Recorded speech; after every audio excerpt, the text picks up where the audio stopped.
Je suis certain que vous la connaissez, que vous l'avez déjà expérimentée, que vous êtes rendu compte de son existence. Elle vous a peut-être fait peur, ou bien vous amuser. Vous vous posiez des questions à son sujet, mais pourtant, son effet durait, s'éternisait. Vous la connaissez, oui. De quoi je parle? D'une impression, d'une illusion. Ne vous vous êtes jamais senti épié par un tableau? Suivi du regard par un portrait? Que vous vous déplaciez dans une direction ou une autre, le regard fixe du visage peint ne vaquait pas. Il vous suivait, quelle qu'était votre position par rapport à lui. Bien sûr, de nombreuses raisons ont fait surface par rapport à ce phénomène, mais depuis un certain jour, je n'avale plus ces statistiques et solutions scientifiques. Car je sais que quelque chose de bien plus sombre se cache derrière ce fait. Ce jour, c'était le 21 décembre 2009, un lundi si mes souvenirs ne font pas défaut. Vous connaissez la date, mais qu'en est-il du lieu à présent? Je pense que cela n'importe que peu, et puis ça pourrait conduire un certain nombre de curieux à se rendre à cet endroit. Je vais donc tenir l'emplacement de l'événement flou, pour votre bien. Ce que je peux dire par contre, c'est que ça s'est passé dans une maison de campagne plutôt isolée, un endroit qui servait de résidence de vacances à une famille ordinaire. Cette maison était le fruit d'un héritage. Quels sont les faits à présent? Ce sont des faits bien plus sombres, qui se sont affaisés sur une personne. Cette personne portait le nom de Jim Portrait.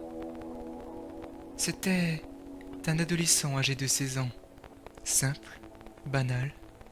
Rien ne sortait de l'ordinaire chez lui. Au contraire, sa vie était bien plate. Peut-être même un peu trop, si l'on juge les disputes de famille ordinaire. Jim rêvait d'aventure, de vacances. Les disputes incessantes au sein de son foyer l'ont contraint à entamer une fugue. Cette fugue le conduit jusqu'à la maison qui appartenait à sa grand-mère maternelle. Une grand-mère qu'il n'avait jamais eu l'occasion de voir, décédée peu de temps après sa naissance. Cette maison ne se tenait pas très loin de son lieu de résidence primaire, mais pas trop près non plus. Ce ne serait pas le premier endroit où l'on chercherait. Et il le savait. Voilà la raison qui l'avait poussé à arrêter son choix ici. La première chose que Jim a fait en arrivant à destination, c'était bien entendu de vérifier qu'il était bien seul. Personne ne répondait à ses appels. Ses recherches n'aboutirent sur personne. Il était bel et bien seul. Il défaisait son sac et s'installait dans ce qui était une chambre. Les murs étaient gris poussière, les meubles étaient usés et peu de lumière filtrait. La faute à une fenêtre trop petite et à l'absence d'autres fenêtres. Jim se souciait peu de cette luminosité, ça lui convenait même plutôt bien. Il cherchait simplement le calme. Mais s'il ne se souciait pas de ça, autre chose attisait sa curiosité. Un tableau. Un portrait était accroché sur le mur, à l'opposé du lit.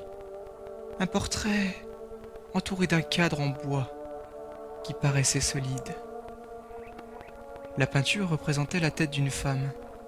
Celle-ci avait un côté spécial, original.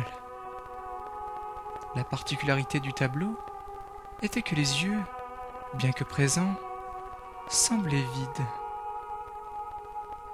Encore un truc de peintre qu'il ne pouvait pas saisir, pensait Jim. Il ne savait pas qui était la femme en question, et encore moins si elle existait. Mais ce qu'il savait est que ce n'était pas sa défunte grand-mère qu'il avait déjà vue à plusieurs reprises sur diverses photos. ce n'est pas ce que représentait le tableau qui dérangeait Jim. C'était le fait qu'il le fixait. Oui, les yeux le pointaient directement. Pire, quand Jim se déplaçait, le regard le suivait. Agacé et décidé à tirer ça au clair, il s'était approché du tableau. Les yeux le fixaient toujours. Il patienta devant cette peinture pendant une dizaine de secondes, puis, brutalement, la direction des yeux vacilla. Les deux yeux peints regardaient dans une direction précise, le coin inférieur droit du tableau. Il y avait une petite inscription dessus.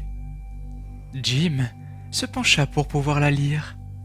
« Ne te retourne pas. »